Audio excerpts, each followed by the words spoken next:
이 균이 25도가에 이상 되면 죽는데 추워지면 균이 더 오래 살아요. 그러니까 이게 확진이 더 많이 되는 것입니다. 조심하셔야 돼요. 그래서 늘 마스크 꼭 쓰시고 다니고 외출했다 들어가시면 꼭 손 씻고 이러면 많이 낮아지게 됩니다. 마스크를 쓰고 다니면서 한 가지 불편한 게 있어요. 매번 내 입냄새를 맡아야 돼. 이게 참 내가 입냄새가 이렇게 셌나 마스크를 하고 다니니까 내 입냄새를 내가 늘 맡잖아요. 야, 내 입냄새가 이렇게 강했나 할 정도로 이렇게 마음에 부담이 됩니다. 그래서 늘 조심하면서 그렇게 지내게 됩니다. 여러분 축구 좋아하세요? 축구 얘기 좀 하려고 그러는데 여자분들이 좀 싫어하죠. 그 3위, 그러니까 여자가 싫어하는 이야기 중 남자가 하는 이야기 중에 가장 싫어하는 얘기 3위가 축구 얘기랍니다. 축구. 그 다음에 2위가 뭐예요? 군대 얘기. 1위가 군대에서 축구한 얘기. 축구 얘기할 때면 늘 그게 기억이 나서 부담이 되긴 하지만 뭐 축구 얘기 좀 하겠습니다. 전 축구를 좋아해요. 스포츠를 좀 좋아하기 때문에. 여러분 손흥민은 세계 최고의 축구 공격수 중에 한 명입니다. 요즘 뭐 계속해서 그 좋은 골을 넣어서 우리 마음을 기뻐하는데 축구 그러면 유럽 아닙니까? 유럽에서는 축구하면 난리가 납니다. 근데 거기서 세계에서 가장 축구 잘하는 사람의 7위에 오른 사람이 손흥민이라고 합니다. 내가 누구한테 그렇게 얘기했더니 그럼 1위는 누구냐고. 메시나 호날두 같은 선수가 뭐 1, 2위 뭐 이렇게 달리고 있더라고요. 7위가 나쁜 게 아니에요. 엄청나게 잘하는 순입니다. 작년 이맘때쯤에 80m를 5명, 6명을 제끼고 드리블을 하면서 골 넣는 것이 지금 작년에 가장 잘 놓은 제일 멋있는 골 후보에 올라가서 곧 아마 그 선정되기 일보 직전이라고 합니다. 얼마 전에도 기가 막힌 중거리 슛을 넣어서 그것이 최고의 골 중에 하나라고 그렇게 이야기할 정도로 멋있는 골이었습니다. 여러분 손흥민이 받는 1년 연봉이 얼마인지 아세요? 110억 원. 110억 원. 요즘 하도 여러분 액수가 많이 늘어나니까 사람들 뭐 이렇게 단위가 늘어나니까 110억 원 그럼 별로 엄청난 금액 아닙니까? 엄청난 금액. 여러분 1년 연봉 받는 사람이 110년 동안 받아야 110억 원입니다. 그런데 그가 이번에 자동차를 하나 구입을 했어요. 세계에서 가장 그 럭셔리카로 유명한 페라리 스포츠카죠. 세계에서 499대밖에 없는 한정 판매된 자동차입니다. 우리나라 돈으로 그 자동차 값이 얼마냐면 20억 원이에요. 자동차 한 대에 20억 원. 제가 타고 다니는 차 100대를 구입할 수 있는 차 가격입니다. 그 정도로 아주 사람들에게 돈 있는 사람들에게는 아주 좋은 차로서 하나 정도는 다 구입한 그런 차입니다. 그런데 그 페라리는 전통적으로 빨간색을 많이 만들어요. 빨간색. 그리고 이 지금 손흥민이가 구입한 이 차도 빨간색일 때가 가장 아름답대요. 빨간색일 때 가장 그 차가 아주 볼품이 있고 좋은 차라고 합니다. 그런데 손흥민은 빨간색으로 뽑지 않았어요. 검은색으로 뽑았습니다. 검은색으로 뽑으면 왠지 스포츠카는 좀 칙칙하게 느껴지기도 하지 않습니까? 이유가 있습니다. 빨간색을 토트넘 선수들은 빨간색을 구입을 하지 않아요. 옷도 안 입습니다. 이유가 있죠? 여러분 토트넘의 가장 라이벌이라고 하는 아스널이 그 상징색이 빨간색이기 때문에 그렇습니다. 그래서 빨간색은 쳐다보지도 않는다고 합니다. 여러분 오죽했으면 산타크로스 옷도 어떤 색으로 입냐면 파란색으로 입어요. 그 정도로 빨간색 그러면 아주 별로 그렇게 좋아하지 않는 색입니다. 손흥민이가 처음에 토트넘에 입단했을 때 제일 먼저 들은 얘기가 이 얘기랍니다. 빨간색은 옷도 입지 말아라.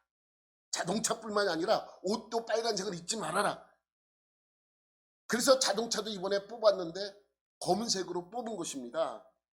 근데 우리가 생각할 때 라이벌이긴 해도 뭐 굳이 이렇게까지 해야 하나라는 생각을 하게 되지 않습니까? 여러분 모든 프로팀들은요 연고지라는 게 있어요. 연고지. 저는 이제 야구를 좋아하는데 야구 이제 LG 팬이에요. LG 팬인데 LG는 연고지가 서울이잖아요. 그렇게 해서 연고지가 있어요. 삼성은 대구, 기아는 광주, 롯데는 부산 이렇게 연고지가 있습니다. 그런데 서울은 LG는 서울은 LG만 연고지로 삼는 것이 아닙니다. 두산도 연고지가 서울이고 키움도 연고지가 서울입니다. 그런데 과거 LG와 두산이 이 두 팀만 서울이 연고지여서 이 두 팀이 늘 라이벌 관계예요. 그래서 이 두 팀은 다른 팀한테는 져도 이 팀한테는 지지 않으려고 하는 그러한 악착 같은 것이 있습니다. 그런데 여러분 이처럼 이 토트넘의 라이벌이 아스널인데 그 두 팀이 연고지가 같아요. 런던에서도 북런던 지역에 그 연고지를 하고 있는 팀이 두 팀인데 토트넘과 아스널이에요. 그러니까 두 팀은 뭐예요? 라이벌 관계예요. 좀 그런 게 있죠. 그런데 라이벌 관계를 떠나서 아까 그렇게 옷도 안 입는다 할 정도로 그 이야기할 정도면 둘이는 어떤 관계예요? 원수 관계 같아요. 원수 관계. 그렇게 된 사건이 있었습니다. 여러분 영국에는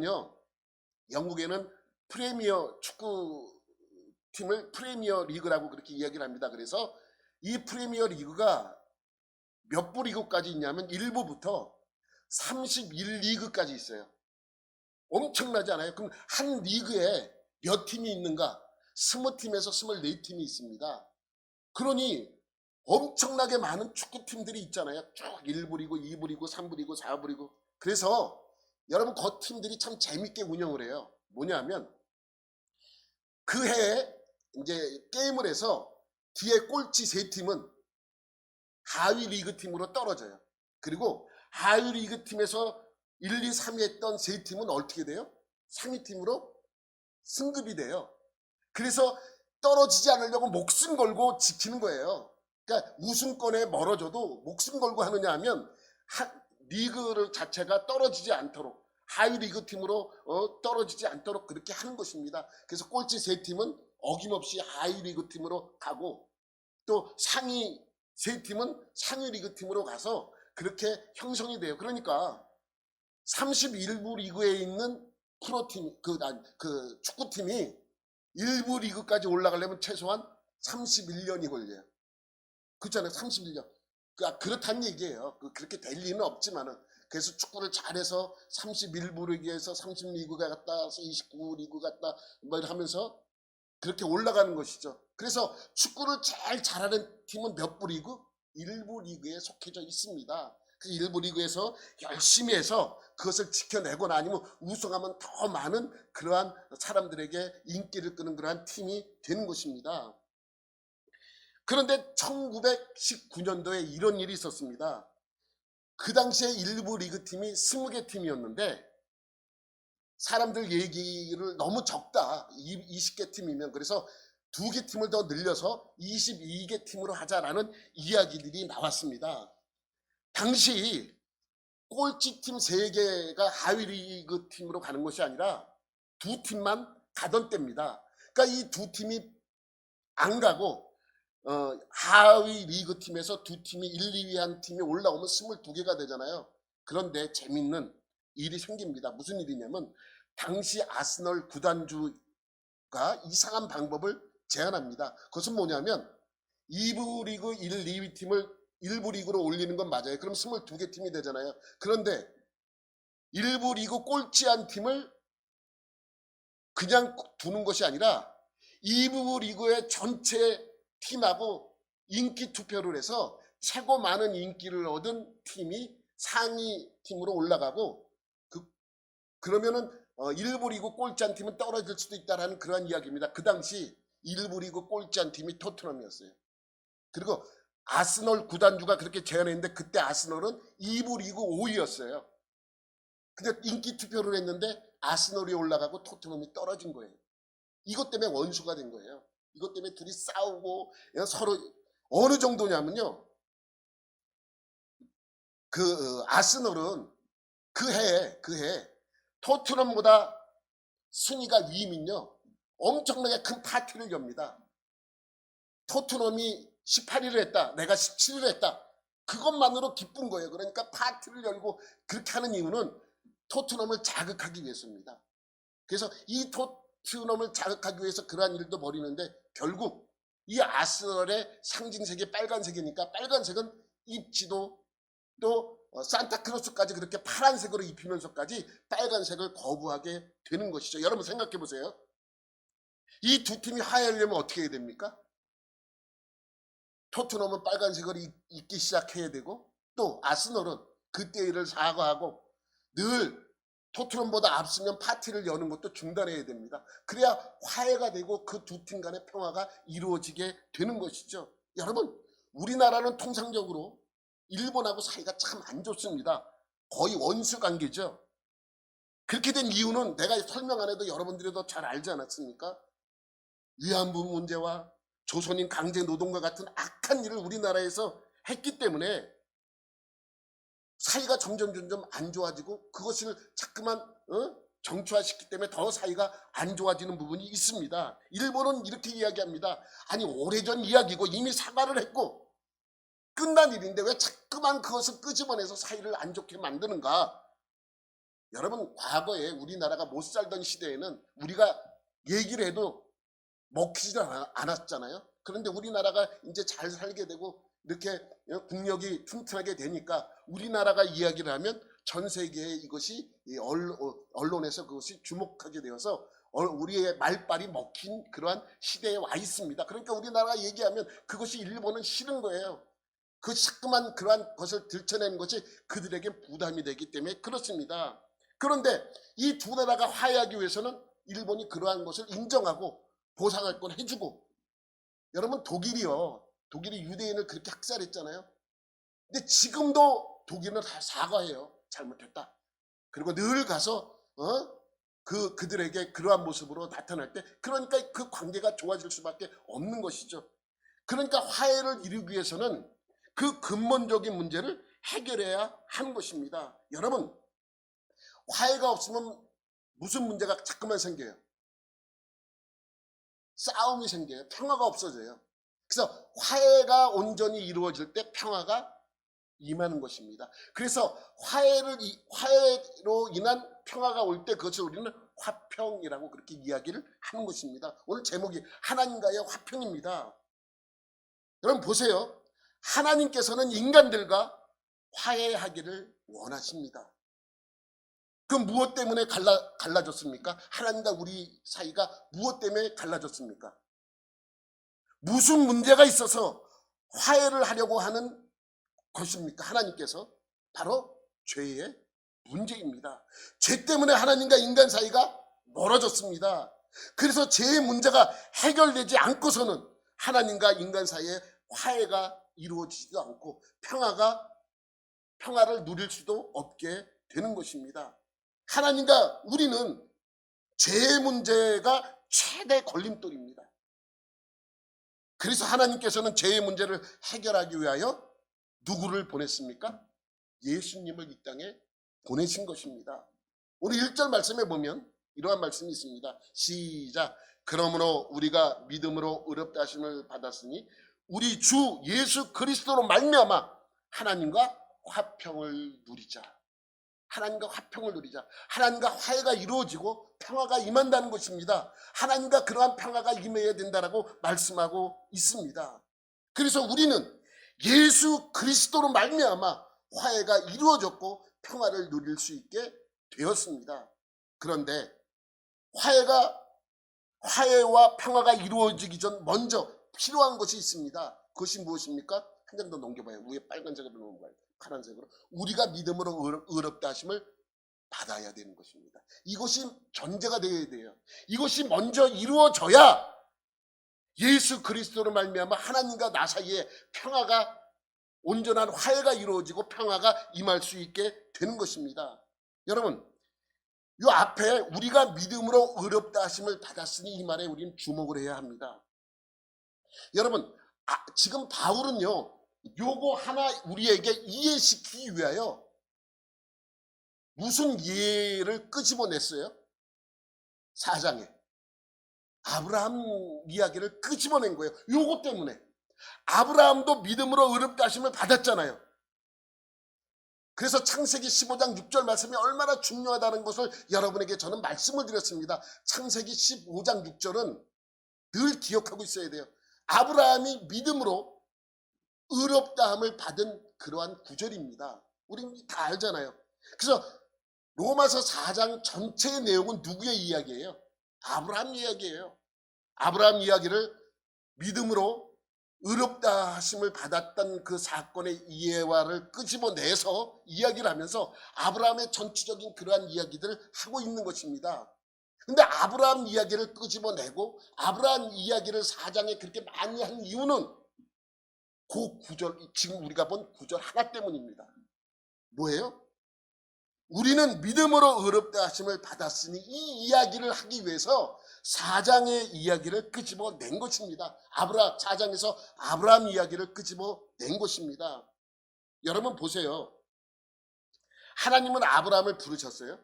불렀고 일방적으로 약속하셨습니다. 일방적으로 불렀고 일방적으로 약속했어요.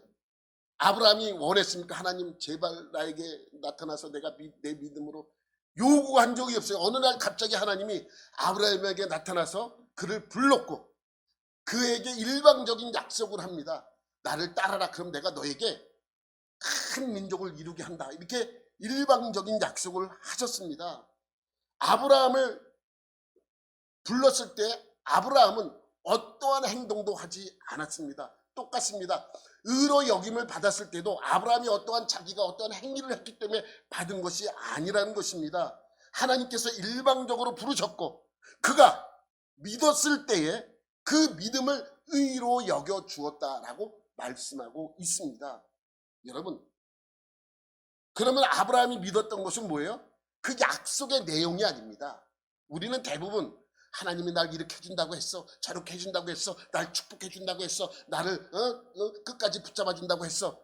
그 내용을 믿잖아요. 근데 아브라함이 믿은 것이 내가 너로 큰 민족을 이루고 복의 근원이 되게 한다.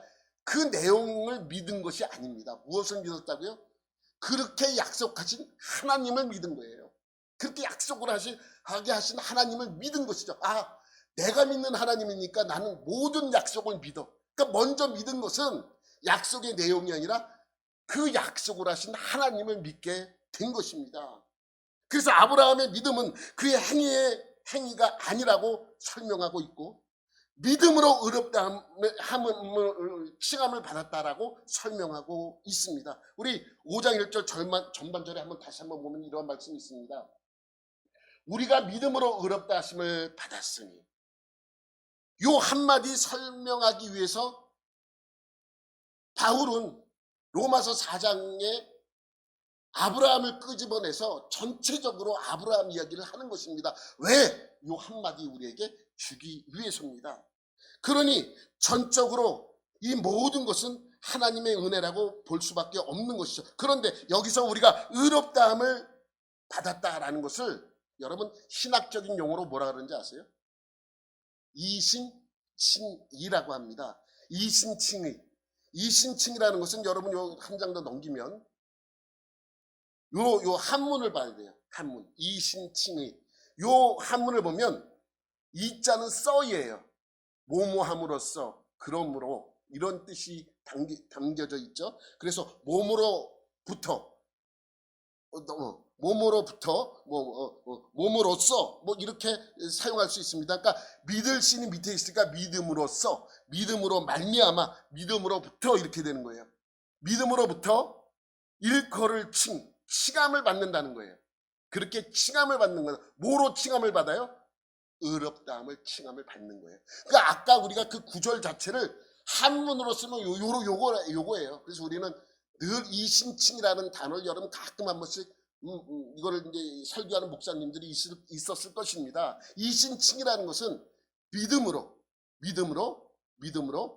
의롭다함을 받는 그 말을 이신칭의라고 이렇게 할 수 있습니다. 그러면 이 신칭이 내가 믿음으로써 하나님께서 나를 그렇게 칭해줘야 내가 의로운 사람이 되는 것이지, 하나님이 그렇게 칭하지 않는다면 나는 아무 의미가 없는 믿음의 사람이 될 수 없다는 것이죠. 옳다함을 받을 수 있는 자는 하나님께서 그렇게 칭해줘야지만 받을 수 있는 것입니다. 그러면 그렇게 이신칭의 은혜를 입으면 어떠한 결과가 있게 되느냐? 2절 말씀입니다. 보시면 그로 말미암아 우리가 믿음으로 서 있는 이 은혜에 들어감을 얻었으며, 예수 그리스도로 말미암아 우리가 믿음으로, 우리의 믿음으로 서 있는 이 은혜에 들어감을 받게 되는 것입니다. 은혜로. 여러분, 요 말의 뜻을 내가 이제 비슷하게 고민하다 쉽게 이해할 수 있는 예화를 하나 여러분 들도록 하겠습니다. 여러분, 이제 과거 뭐 귀족과 평민과 노예로 나눠진 시대가 있었잖아요. 우리나라도 양반과 그 평민 이렇게 둘로 나눠지고 뭐 그럴 때가 있었습니다. 그런데 한 예를 드는 거예요. 내가 꾸며낸 이야기입니다. 어느 왕이 어떤 사람을 만나서 참 좋고 그가 참 능력이 있다는 걸 알아요. 그래서 그를 데리고 궁으로 들어가려고 합니다. 궁에 지키던 경비가 그렇게 이야기합니다. 왕은 들어가는데 이 사람은 들어가지 못합니다. 왜 못 들어가느냐? 이 궁은 귀족만 들어갈 수 있습니다. 이 사람은 귀족이 아니기 때문에 들어가지 못합니다. 그가 이제 왕은 걱정거리, 이 사람을 데리고 들어가야 되는데 귀족만 들어가는 궁이다 보니 이 사람은 들어가지 못합니다. 그럼 어떻게 해야 됩니까? 왕이 그 사람에게 귀족의 직분을 주면 돼요. 간단한 거예요.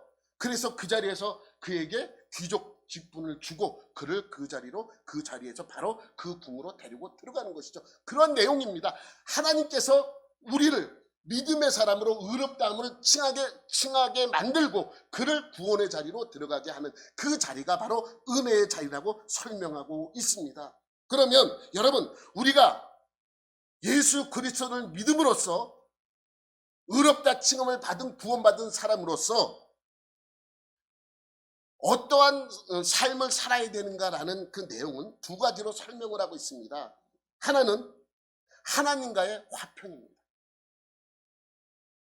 화평이라는 것은 다른 뜻으로 화해 아니면 화목, 이러한 뜻을 담고 있습니다. 화평, 화해, 화목 같은 의미의 단어입니다. 그래서 어떤 분은 이것을 화목이라고 해석하는 분도 있고 화평, 뭐 화해 이런 뜻으로 다 쓰는 분들도 많이 있지만은 다 같은 뜻입니다. 그런데 우리가 왜 하나님과 화평해야 되는가? 오늘 1절 말씀 다시 한번 우리가 보도록 하겠습니다. 마지막에 보면 우리 주 예수 그리스도로 말미암아 하나님과 뭘 누려요? 화평을 누리는 것입니다. 화평. 여기서 하나님과의 화평을 누린다고 할 때 무엇을 염두에 두고 하신 말씀 같으냐 하면 화평, 화해, 화목 이런 얘기를 하다 보면 무슨 느낌이 드냐면 그럼 하나님과 나와 관계가 원수 관계인가 이런 생각이 들기도 해요. 아까 뭐 일본과 우리나라의 관계처럼 원수 관계이기 때문에 화해가 이루어져야 평화가 임하는 것인가 이렇게 생각할 수 있습니다. 여러분 그 8장에서는 로마서 이제 8장 나중에 쭉 보면 거기에서도 내용이 우리와 하나님 관계를 원수 관계처럼 설명을 해요. 근데 그 이유가 있습니다. 근데 여기서 말씀하고 있는 건 조금 다릅니다. 우리가 이것을 보면 화평, 화해, 화목이라는 단어를 쓰니까 마치 일본과 우리나라 아니면 토트넘과 아스널의 원수 관계처럼 느껴지기도 합니다. 그러나 좀 다릅니다. 지금까지 쭉 진행되어 온 흐름에서 믿음으로 어렵다, 칭함을 받았다는 우리가 도달하게 되는 상태를 화평으로 얘기할 수 있다면 그 화평의 배경을 알아야 합니다. 우리 그 화평의 배경은 무엇인가? 여러분 그 처음에 제가 언급했을 때 우리가 우리의 죄 때문이라고 분명히 말씀드렸어요. 하나님과 우리의 관계가 멀어진 것은 무엇 때문이다? 죄 때문이다. 그래서 그 죄로 인하여 하나님이 진노하셨고 하나님께서 죄인에게 진노하시는 그 진노를 연상할 수 있습니다. 화평이라는 것은 이 진노의 해소, 진노를 사라지게 하는 것입니다. 그잖아요. 화평이 오려면 우리에게 화해해서 평화가 오려면 무슨 문제가 해결이 돼야 돼요? 죄의 문제가 해결이 돼야 합니다.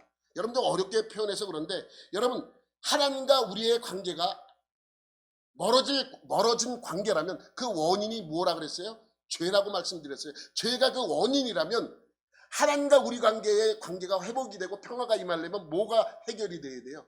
죄의 문제가 해결돼야 돼요. 여러분 미국하고 북한하고 계속해서 지금 원수적 관계처럼 그렇게 하잖아요. 근데 제일 큰 문제가 뭐예요? 핵무기 아니에요, 핵무기. 그래서 미국과 북한의 사이가 좋아지려면 평화가 임하려면 뭐가 해결이 돼야 돼요? 핵무기가 해결돼야 돼요. 그러니까 계속해서 그 핵무기를 없애라, 없앤다, 빨리 없애라, 아예 없앨 거야 말만 하고 있잖아요. 없애진 않으면서. 그러니까 결국 그러한 문제들이 무엇 때문에 일어나는가, 또 평화가 임하려면 어떻게 해야 되는가, 그 분쟁의 요소를 없애버리는 것입니다. 그것이 핵무기잖아요. 하나님과 우리 관계에서 어떠한 것이 분쟁의 요소인가? 죄의 문제입니다. 죄의 문제가 해결이 돼야 하나님과 우리 관계가 이어질 수 있는 것입니다. 그래야 평화가 임하는 것이죠, 우리에게. 그러니 우리가 예수 믿음으로써 의롭다 칭을 받은 이후에 들어가는 상태를 화평이라고 하는 것이죠. 여러분, 그러면 여러분에게 설명을 한번 할게요. 화평이, 평화가 내게 오기 전에 우리는 어떠한 상태였는가? 어떠한 상태였어요? 로마서 1장 18절에 그것이 잘 설명되어져 있습니다. 하나님의 진노가 불의로 진리를 막는 사람들의 모든 경건치 않음과 불의에 대하여 하늘로부터 나타나나니, 그렇죠? 그 다음 절이 쭉 보면 어떤 사람은 우상을 섬기고 죄를 짓고 하는 그런 내용이 쭉 기록되어 있습니다. 그러니까 결국 우리는 하나님의 진노를 받는 이유는 경건치 않은 죄를 짓기 때문에 그러한 요소가 우리에게 나타나게 되는 것입니다. 그러니 화평의 상태, 평화의 상태는 어떠한 상태인가? 이러한 상태의 반대를 생각하면 되는 것입니다. 하나님을 참되게 알며 하나님의 뜻을 기뻐하며 하나님을 사랑하여 순종하는 것이라는 것을 우리는 알 수 있습니다. 이렇게 되면 하나님과의 화평의 의미가 좀 더 구체적이고 분명해집니다. 하나님과 나 사이가 멀어졌는데 그 멀어진 원인이 죄의 문제라면 그 죄의 문제를 해결하면 하나님과 나와의 관계가 점점 가까워지면 온전한 평화가 임할 수 있게 된다는 말씀입니다. 여러분, 대개 우리는 화평에 대한 막연한 감정적인 무언가가 있습니다. 화평, 평화, 화해, 화목 이렇게 되면 하나님 앞에서 누리는 평화는 과연 어떠한 것인가라는 생각을 한 번쯤은 하게 되는 것이죠. 여러분, 예수님은 이 땅에 평화의 왕으로 오셨어요. 그러니까 예수님이 계신 곳은 뭐가 임해야 돼요? 평화가 임해야 돼요. 그래서 누가복음 2장 14절에 뭐라고 말씀하시냐면 지극히 높은 곳에서는 하나님께 영광이요, 땅에서는 하나님이 기뻐하시는 사람들 중에, 여기서 주목해야 돼요. 땅에서는 하나님이 기뻐하시는 사람들 중에 평화로다예요. 하나님이 기뻐하시는 사람들 중에 평화가 아니고 하나님이 기뻐하시는 사람들 중에 평화예요. 그래서 우리는 이 말씀을 늘 기억해야 됩니다. 우리에게 평화가 임한다, 하나님과 나 사이에 평화가 임한다라는 것은 그러한 문제가 누구로 인하여 해소가 되는 거예요? 예수님으로 인하여 해소가 되는 것입니다. 그러니 첫 번째가 하나님과의 우리의 관계가 화평으로 이루어지면, 둘째는 영광을 바라는 것, 영광을 소망하는 것이라고 말씀하고 있습니다. 2절 우리가 다시 한번 보면, 마지막에 보면 하나님의 영광을 바라고 즐거워하느니라 라는 말씀이 있습니다. 보면 여러분, 또한 그로 말미암아 우리가 믿음으로 서 있는 이 은혜에 들어감을 얻었으며 하나님의 영광을 바라고 즐거워하느니라. 여러분, 여기서 하나님의 영광을 바라는 게 뭐예요? 소망이잖아요, 소망. 그러니까 이것을 원어적으로 정확하게 번역을 하면 어떤 뜻이냐면 하나님의 영광에 대한 소망으로 기뻐한다라는 거예요.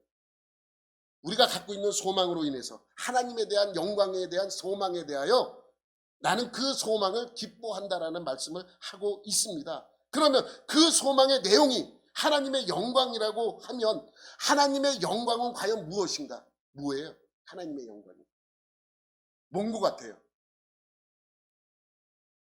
이것을 보려면 그 단서가 디도서에 있어요. 디도서 2장 13절에 보면 이러한 말씀이 있습니다. 시작. 복스러운 소망과 우리의 크신 하나님 구주 예수 그리스도의 영광이 나타나심을 기다리게 하셨으니, 이 말씀은 뭐냐면 하나님의 영광에 대한 소망이라고 하는 것은 주 예수 그리스도께서 이 땅에 재림하는 것과 관련이 있는 거예요. 그것을 기다리는 거예요. 그것을 바라는 거예요. 그것을 소망하는 거예요. 누가 재림하는 거? 예수님이 재림하는 거죠. 여러분, 그래서 우리가 이 세상에서 사는 삶 기간 동안에는 승리를 임은, 그러니까 예수 그리스도로 인하여 믿음으로 의롭다함을 얻은 모든 사람들은 이러한 삶을 살아가게 되는 것입니다. 여러분, 제가 늘 얘기하지만 구약대 사람들은 오실 예수님에 대한 소망을 가지고 살아가는 거예요. 아, 우리의 구원자가 오실 것이다. 우리의 구원자가 곧 오실 것이다. 우리의 구원자가 빨리 왔으면 좋겠다. 뭐 이렇게 오실 예수님에 대하여 소망하면서 살아가는 것이죠. 그럼 우리는 뭘 소망하면서 살아가요? 다시 오실 예수님을 소망하면서 살아가는 것입니다.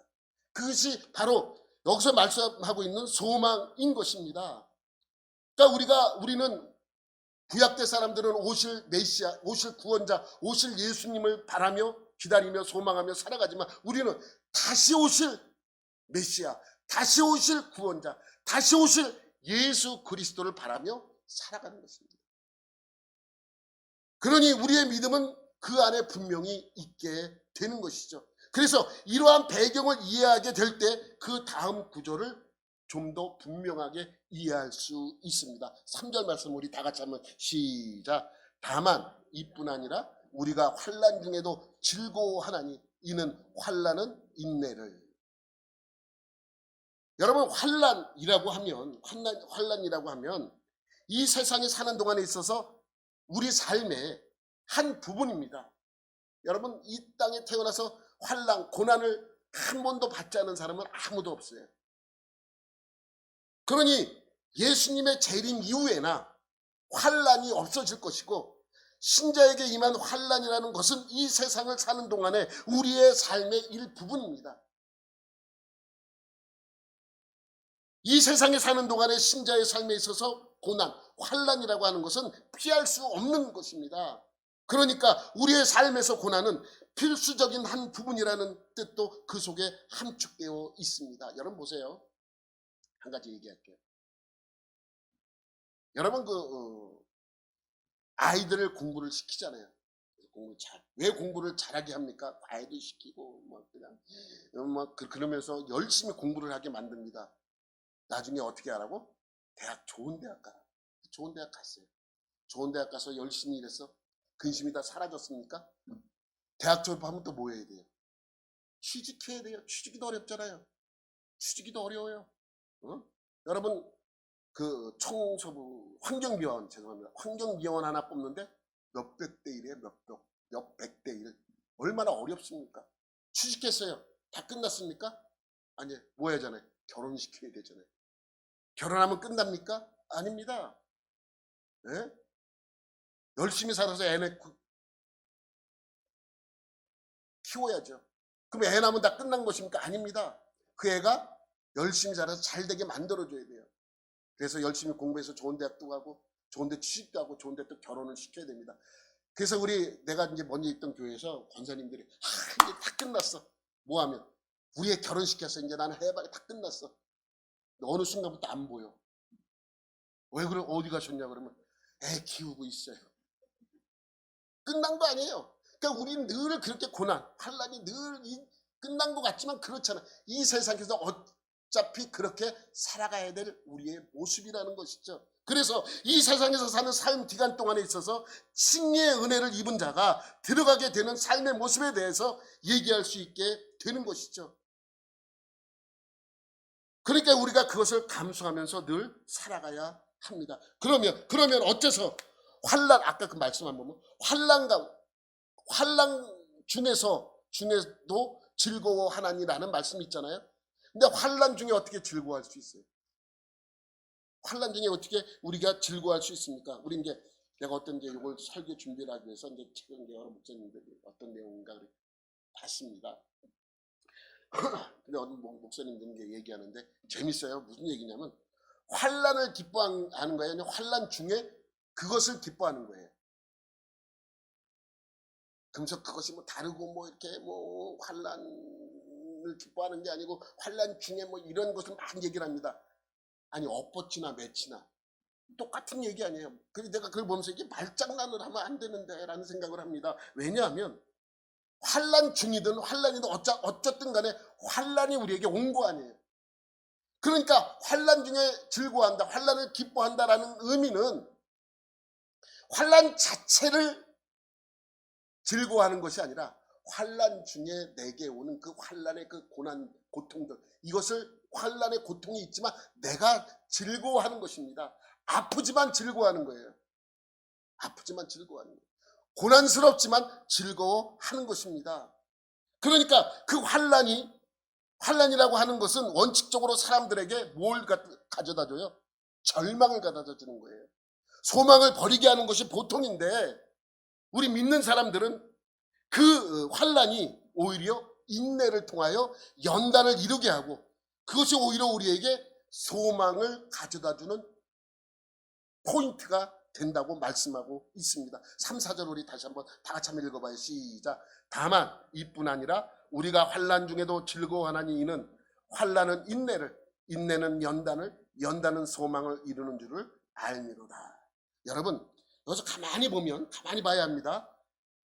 네 가지가 나와요. 환난, 인내, 연단, 그 다음에 소망. 이 네 가지가 나오는데 무엇으로 시작을 합니까? 환난으로 시작해요. 무엇으로 끝나요?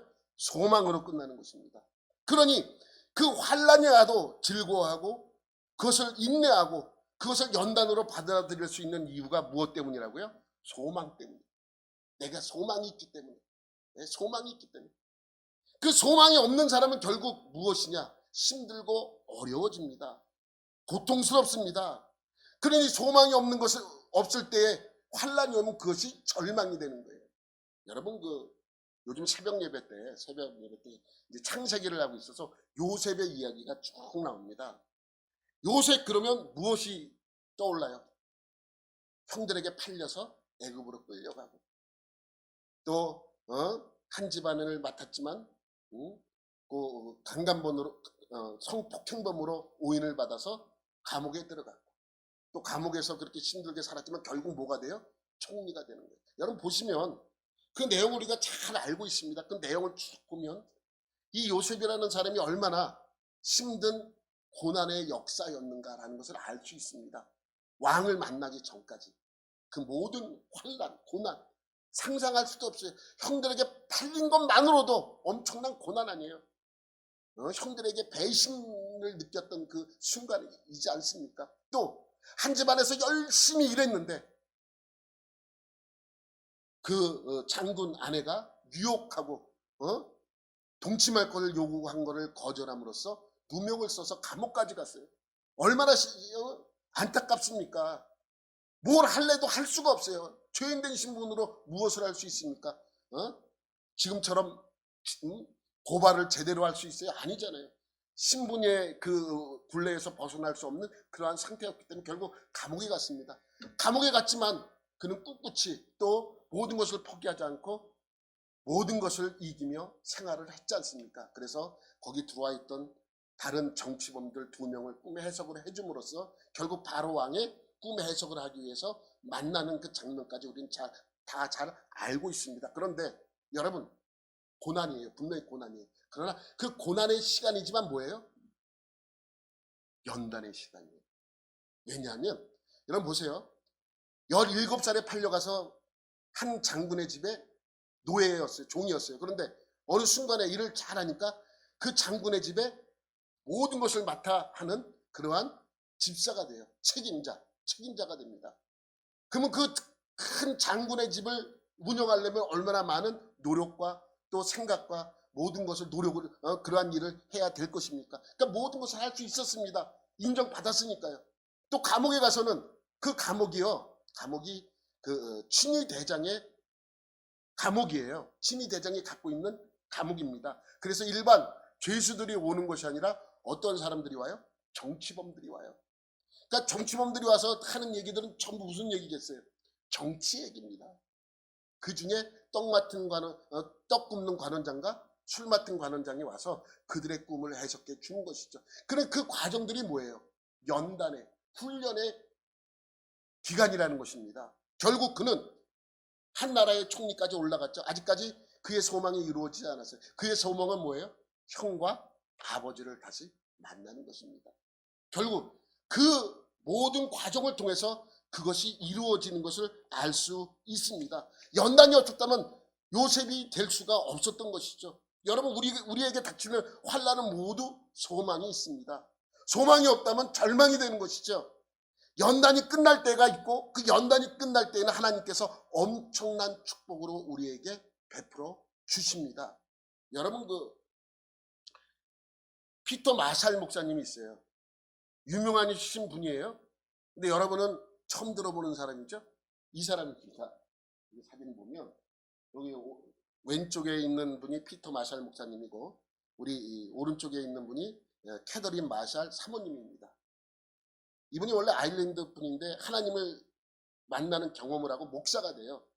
그러니까 1902년에 태어나서 1949년도 47살에 죽어요. 이런 나이에. 이 아내는 캐더린 이 사모님은 12살 차이 나는 많은 늦게 결혼했는데 목사님이 일찍 죽었죠. 근데 사실 이 사모님은 그때까지 그렇게 믿음이 좋지 않았다고 합니다. 그런데 이 피터 마샬 목사님이 죽을 때 이제 너무 힘들고 어려우니까 그 사모님은 그 옆에서 막 울고 있었대요. 목사님은 들어놓아서 빙긋이 울고 곧 죽어야 될 사람이 웃으면서 이렇게 사모님에게 이야기를 했다고 합니다. 내일 아침에 다시 만납시다. 아니 곧 죽을 사람이 내일 아침에 어디 있어요? 곧 죽는데. 근데 그 이야기라고 돌아가신 이 목사님의 그 모습을 보면서 여기서 이 사모님은 믿음의 용기를 얻어서 책을 하나 쓰게 돼요. 제목이 뭐냐면 나의 남편은 목사였다. 목사였다. 그래서 그것이 베스트셀러가 되어서 영화로까지 만들어져요. 이게 1955년도에 나온 영화 포스터입니다. 이 영화가 만들어져서 사람들에게 이 피터 마샬 목사님에 대해 사람들이 알아가는 계기가 되었죠. 근데 이 피터 마샬 목사님은 기도 시로서 유명하신 분이에요. 여러분 인터넷 치면 아마 이 목사님의 기도들이 여러 모양의 기도의 내용들이 나올 것입니다. 그러면서 이 캐덜린 마샬 사모님이 이 책을 쓴 동기에 대하여 다음과 같이 이야기를 합니다.